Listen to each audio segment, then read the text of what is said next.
Welcome to Fair Game. I'm Kristine Leahy. My guest today pitched in the major leagues for 14 seasons for the Reds, Mariners, Padres, Cardinals, Giants, Dodgers, the Padres again, Royals, the Padres again, Yankees, A's, and finally the Texas Rangers. Did I get that right, Brett Tomko? You got it all in order. That was all right? That's perfect. That's good. How's your... I thought you were going to ask me to do that. And I was like, I don't know if I can do it. Could you? I could. You could? I'm sure I could. So you were checking in your head Mentally, as I was going on? going through my head to see if you're going to get it right. How's your hat collection? It must be pretty good. I got all my jerseys in lockers, like every single jersey from home and away from every team my whole career. So I got a nice extensive memorabilia They're all collection. displayed? Yeah, I have like 2 lockers in a little room in my house that they're all hanging up. Oh, that's cool. Yeah. So it's 14 years, 10 different teams, 7 different states. That's, it still kind of hits you like that, funny. huh? Yeah. It's got to take a toll on you, both professionally and personally, right? Yeah, a lot of it was when I was single and young, so it was a lot easier. But once I got married and started having kids, it became more difficult and challenging as I went. And I think that kind of towards the end of my career played into a little bit of like, hey, I'm too old to be running around the country dragging 2 kids along, but it was fun. It was fun to travel around, yeah. So you don't envy the guys who get to stay with 1, maybe 2 teams their whole career? I did. At the beginning, I did a lot. I thought I would be a Cincinnati Red for my whole career, naively. I didn't know how the world worked and how baseball worked, but I always thought journeyman was a real derogatory term. And when it started being thrown around, when I had been like 4 or 5 teams, I'm like, this stinks. I don't like this. But as I started playing and got to travel around and really got to live in different cities and be part of like different communities, I thought it was cool. Like I thought it was a really cool thing to do, to just be out there and see it all. Okay, so which was your favorite organization to play with? I have a couple different reasons. Okay. San Francisco was great. They treated their players really great. Their fans were great.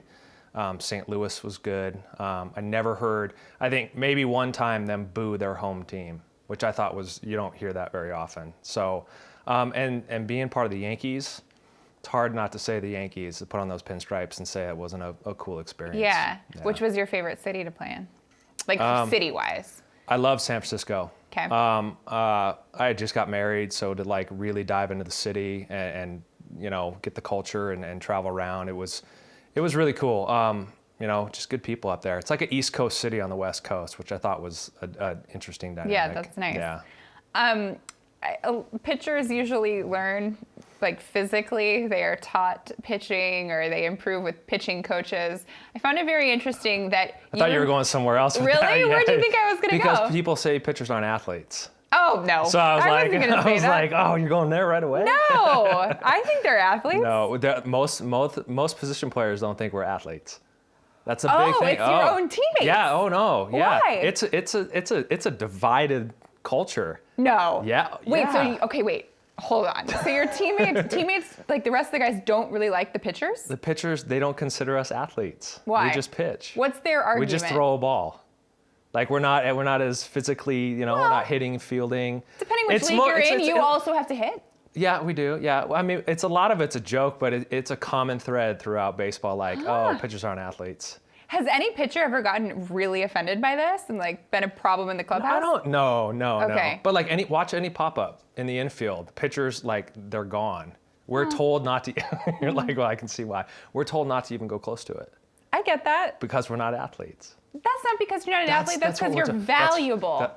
Okay. Isn't that what you would say? I'll go with that. Yeah. Yeah, I'll go with that. We're valuable. Whatever.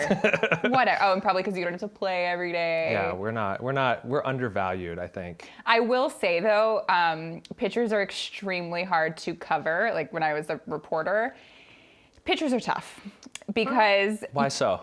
You can't approach them before a game. You got to stay, like there's all the superstitions. You got to make sure you go in the right way, talk to them the right way. And then after a game, oof, if you lose, don't even think about it. I was an open book. Yeah? I would tell all our beat writers, you can come up to me before I go stretch, whatever you want, because talking to you an hour before the game isn't going to be the difference if I give up 5 home runs or not. Yeah. And then after the game, it's take it like a man, good or bad. Right. That was my whole philosophy. If I give up 10 runs, I got to take it. I got to stand in front of the camera. I got to answer the questions and say, hey, I wasn't good. Most pitchers are not like you. But they should be. I wish I covered you then. It's accountability. That was my whole thing. You got to be accountable. Okay.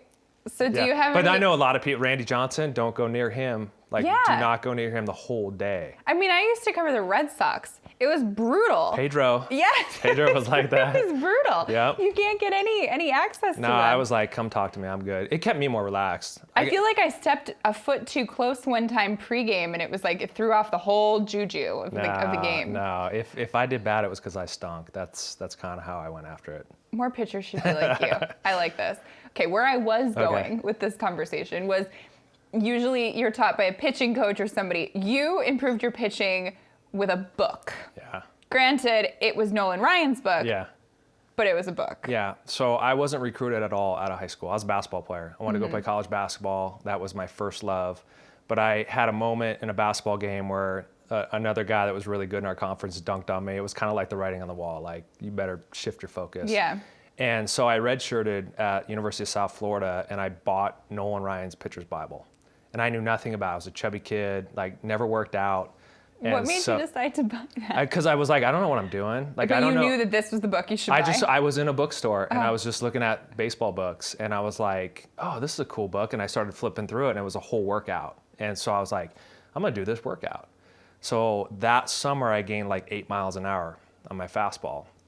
And then the following summer I gained another 7 miles an hour. So I went from throwing 81 miles an hour in high school to 96, 97 miles an hour by the end of my like junior year of college. Wow. Yeah. All from the book. Yeah, all from the book. What Just was- mechanics. It was a lot of leg stuff, core stuff, stuff that I didn't know about. But yeah, I mean, that book like changed the course of my career. Wow, that's a great advertisement for that right. book. There's I gonna don't be even know so if many it still kids out there. exists. I mean, there's some copies out there, but I got a copy in my house. You'll find it on Amazon, Yeah, I'm sure. I'm sure. Did you ever meet him and get to thank him for that? I did. So my last year with Texas, I had broke my shoulder in 2009 and came back from that, and I got called up with Texas. I was in AAA to start, and I went into the clubhouse manager's office, and his name was Hoggy. I said, Hoggy, can I get a pair of shorts? And he said, yeah, Brett, have you met Nolan?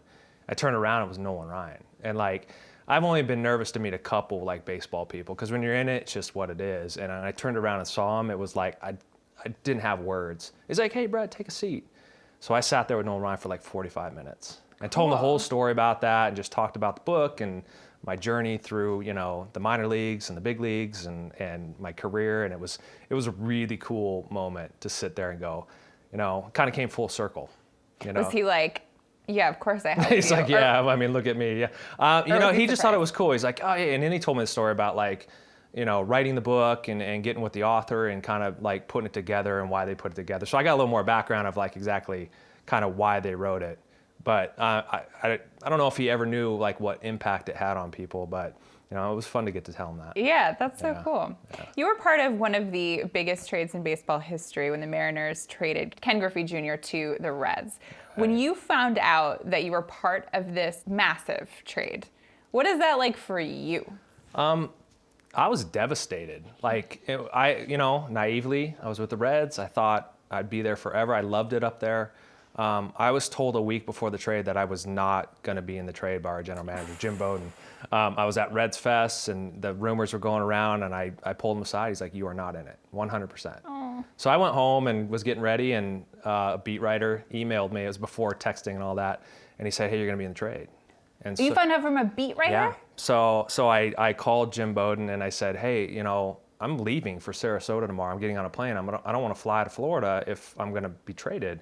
He said, don't get on the plane. So, and, you know, and I was devastated because here I was like, you know, I was a young kid, and you go through all those emotions like, well, why don't they want me? Yeah. And like stuff like that. But then when you start really thinking about it, it's like, well, they're getting Ken Griffey Jr. So like I understood that. And then you go, well, on the flip side, Seattle, well, they want me. So I'll go to Seattle and see what I can do there. And it was a cool thing to have tagged to your name. For me, it wasn't as much pressure. Like Mike Camera was like the center fielder in the trade, so he had to fill Ken's shoes. So it made it a little bit easier, but it's cool to have that history.